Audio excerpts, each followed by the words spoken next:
I grew up in a middle-class family in Victoria, youngest of 3 children.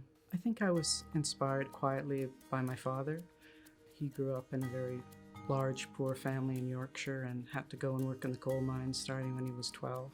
It was very hard on him to leave school at such a young age, and it made him passionate about education. So we always heard that university education was always important. I know from the very first day I walked into a newsroom, I couldn't believe how much fun it was, how exciting it was. And moving to Edmonton, same thing. First week on the job, I recall I did a story about a new civic party that was starting up. And just arriving, not knowing anyone, I could pick up the phone and talk to people all over the city. My first impression right away from both the people I met in the newsroom and the people in the community that I met was that it was an incredibly friendly city, very welcoming, very open. I actually couldn't believe people's friendliness when I first came here. People are really connected. There's a sense of community.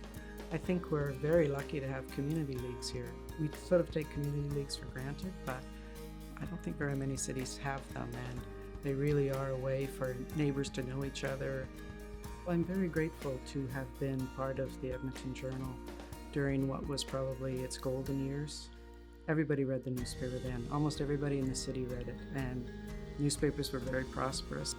And we could be involved in the community. You know, I don't think at that time there was a thing that happened at Edmonton that the Edmonton Journal wasn't involved in supporting, whether it was a track meet or a theater production or a festival. The Journal was always theirs.